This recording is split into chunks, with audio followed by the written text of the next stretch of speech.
સુરત મહાનગરપાલિકાની ચૂંટણીના પરિણામ દિવસે કોંગ્રેસ ઉમેદવાર પર ભાજપ ઉમેદવારે જાહેરમાં પોલીસની હાજરીમાં જ કરેલા હુમલાને લઈને ભારતીય જનતા પાર્ટીના ઉમેદવાર સામે કાર્યવાહીની માંગ અને ન્યાય જોઈએ છેના નારા સાથે રાજસ્થાની સમાજ અને સુરત કોંગ્રેસે ન્યાય યાત્રા યોજી સુરત પોલીસ કમિશનર અને કલેક્ટરશ્રીને આવેદનપત્ર આપી રજૂઆત કરી હતી। સુરતમાં સ્થાનિક સ્વરાજ્યની ચૂંટણીના પરિણામના દિવસે કોંગ્રેસ ઉમેદવાર ખુમાનસિંહ પર વોર્ડ નંબર 18ના જ ભાજપના ઉમેદવાર તેના દ્વારા હુમલો કરવામાં આવ્યો હતો।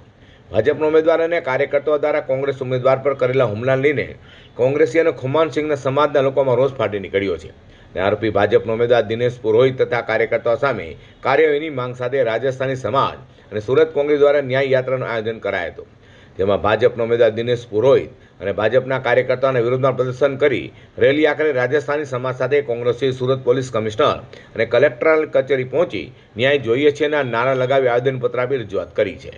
विपुल उद्दावाला सूरत कांग्रेस अध्यक्ष क्या रजूआत लेकर आए? 28 तारीख को सूरत महानगर पालिका नगर निगम के चुनाव थे।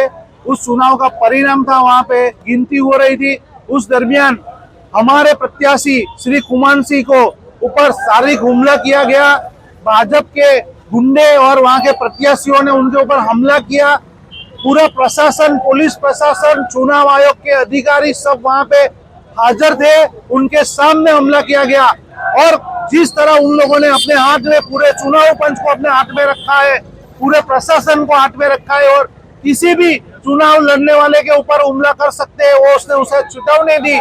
उसके सामने आज हम लोग महात्मा गांधी चिन्ह मार्ग आंदोलन करें। यहाँ पे सारे समाज के लोग, राजस्थान के सारे सर्व समाज के लोग, सूरत के सर्व समाज के लोग और हमारे कांग्रेस के आगेवान हम इस आंदोलन की शुरुआत की। जब तक खुमानसिंह को न्याय नहीं मिलेगा, जब तक समाज को न्याय नहीं मिलेगा, जब तक भारत के बंधारण को न्याय नहीं मिलेगा, तब तक हम हमारा आंदोलन शुरू रखेंगे।